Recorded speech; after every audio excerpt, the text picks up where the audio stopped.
De retour, toujours en direct dans 18h15 pour le Face à la Rédac à présent. L'invité ce soir, c'est vous, Aymeric Le Breton. Bonsoir. Bonsoir. Vous êtes docteur en psychologie, auteur d'un livre, La méthode 10 sur 10, aux éditions Orientation. L'or là dans les mains, on le voit. Avant les fêtes, on va vous faire un peu culpabiliser, hein, messieurs, dames. On s'est dit, tiens, pourquoi pas, on va parler de méthode de régime. Non, non, pas du tout. En fait, on était très intéressés par cette méthode. Mais avant ça, on serait tenté de se dire, effectivement, encore une énième méthode pour perdre du poids, vivre 10 ans de plus. C'est ce que vous annoncez sur la couverture. Ouais. C'est carrément gonflé. En quoi votre livre est différent des autres ? Déjà, il n'est pas écrit justement par un médecin nutritionniste ou un diététicien, c'est écrit par un psychologue. Et c'est ça la différence, que souvent les méthodes de régime, elles nous expliquent ce qu'il faut manger. Je pense qu'aujourd'hui, à peu près tout le monde sait ce qu'il faut manger pour ne pas grossir. Ou ne pas manger, effectivement. Ou ne pas manger. Le bon comportement alimentaire, a priori... Voilà, on les connaît à peu près tous. Mais par contre, comment faire ? C'est ça qui est difficile, c'est finalement comment se priver peut-être parfois de certains aliments ou se tourner vers d'autres. Ça, c'est plus compliqué. On touche aux habitudes, aux comportements, et c'est là où la psychologie a tout son intérêt. Alors, la nourriture, c'est un refuge aussi. Oui, bah alors, j'ai passé une mauvaise journée, je rentre chez moi et je mange. Alors là, c'est raison numéro 2. Vous mangez trop et mal parce que vous êtes stressé ou anxieux. Ou alors, raison numéro 1, parce que vous manquez d'amour, Maxime. Pauvre choupinou. C'est possible. C'est ça, c'est ce que vous êtes en train de dire. Non, mais en fait, on rigole, mais finalement, vous décryptez la relation totalement psychologique que l'on peut avoir avec la nourriture, très clairement. C'est ça l'idée. C'est exactement ça. Alors, tout ça, c'est basé finalement sur une expérience. On a accompagné plus d'une centaine de patients sur justement des pertes de poids, et c'est ce qu'on a constaté chez les gens. Oui, parce que vous êtes psychologue en cabinet, hein, il faut le rappeler. Hein. Oui, vous êtes un vrai psychologue et voilà. Vous pratiquez. En fait, on a 3 cabinets, un au Mans, un à Angers, un à Paris, qui s'occupent de diététique. Et donc, c'est basé sur cette expérience-là. Et effectivement, les personnes qui sont stressées parce que toute la journée, le travail, les relations avec les collègues ont peut-être été difficiles, quand elles arrivent chez elles ont besoin d'un petit réconfort. Et là, on va aller chercher peut-être le petit chocolat parce que ça nous rappelle aussi le moment privilégié avec une grand-mère ou avec des proches. C'est un moment agréable. Donc, on va chercher le moment agréable à travers l'aliment. C'est pas tant le goût qu'on recherche, c'est plus cette espèce de souvenir aussi, quelquefois. Avant toute chose, vous posez la question des raisons pour lesquelles on veut perdre du poids. Dès le départ, vous posez les jalons. Il y en a plein de mauvaises et puis il y en a une bonne. C'est ça l'idée. Et elle est personnelle pour chaque individu finalement. Ouais, tout à fait. Après, la meilleure raison de perdre du poids, c'est d'être...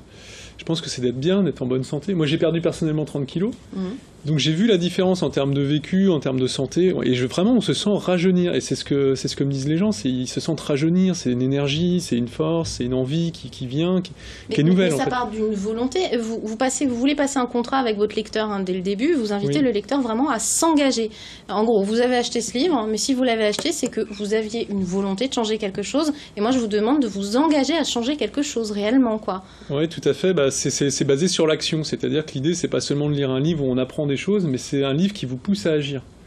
Donc il est construit pour vous pousser à agir. Donc, parce qu'il n'y a que l'action qui peut vous permettre de changer vos habitudes. C'est pas en lisant ou en apprenant des choses qu'on change ses habitudes. C'est vraiment en prenant le taureau par les cornes, si je puis dire, et puis vraiment en changeant ses habitudes au quotidien. Donc il y a plein d'exercices qui sont faits pour ça. Il y a des histoires. Il est construit vraiment pour vous amener petit à petit à changer vos habitudes. Et vous déconstruisez énormément de mythes autour de l'alimentation en général, notamment cette expression qu'on emploie tous, c'est un épicurien. L'épicurien à la française, l'épicurien français, lui, il vous énerve un peu, faut être clair. Vous déconstruisez totalement cette idée que, il va pas bien, il a des problèmes cardiaques, etc. Mais c'est comme ça, c'est un épicurien. Oui, tout à fait. C'est la notion de bon vivant. On a l'impression que quand on boit pas d'alcool ou quand on mange pas, quand on fait pas des grands repas, on n'est pas un épicurien. Alors, on peut être un épicurien en faisant plein de choses, en allant au cinéma, en allant faire une promenade avec ses enfants. On profite de la vie tout autant, mais ça passe pas forcément par la nourriture ou l'alcool. Je dis pas qu'il faut pas boire ou pas manger. Ça peut être aussi un plaisir. Mais il y a plein d'autres nourritures que le fait de manger des aliments et de boire de l'alcool par exemple ou des sodas. Voilà, on peut faire autre chose et se nourrir différemment. C'est aussi ça, c'est ce à quoi j'incite les gens qui veulent perdre du poids en fait à travers ce livre aussi.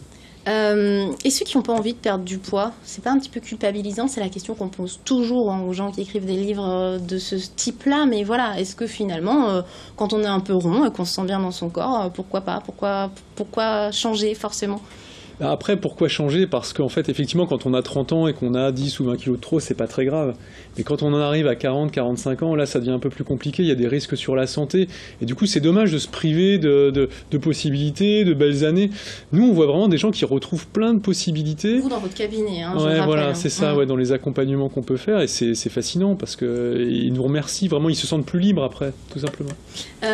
Vous êtes psychologue, vous rencontrez beaucoup de gens, c'est ce que vous disiez, de patients. Vous les remerciez dans ce livre dès le départ, justement, pour tout ce qu'ils vous apportent. Et justement, le fait de travailler là-dessus, en quoi ça vous a fait changer, vous ? De travailler sur ce sujet-là. Ouais. En fait, ça approfondit ce que... Voilà, j'avais commencé à perdre du poids. J'avais à peu près perdu 20 kilos quand j'ai commencé à l'écrire, enfin un peu plus de 20 kilos. Et en fait, j'ai poursuivi le travail en écrivant le livre. Et ça a ancré en moi des nouveaux comportements, des nouvelles envies. Donc, j'ai un peu expérimenté tout ce que je raconte. Donc c'est... Je crois que ça m'a beaucoup apporté personnellement. Puis après, c'est... Je vous pose la question sciemment parce que vous vous permettez de mettre beaucoup de vous là-dedans. Par exemple, sur ce que ça implique, par exemple, d'arrêter de boire de l'alcool, par exemple. On sait que c'est très calorique, etc.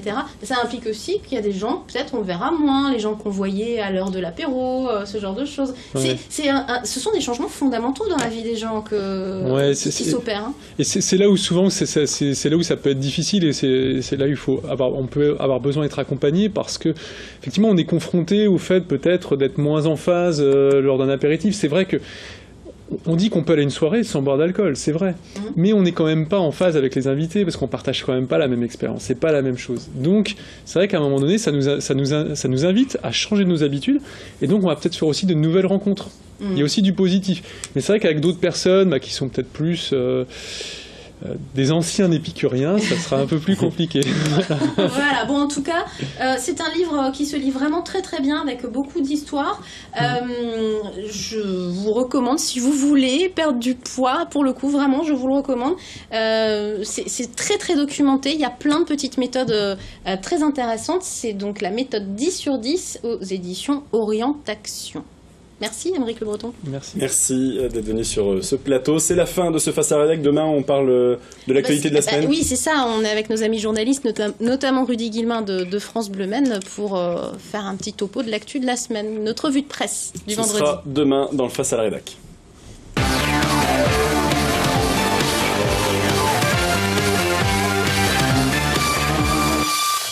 C'est la fin de cette émission, mais ne bougez pas. Dans un instant, je vous retrouve pour le jeudi Parlons-en. À tout de suite.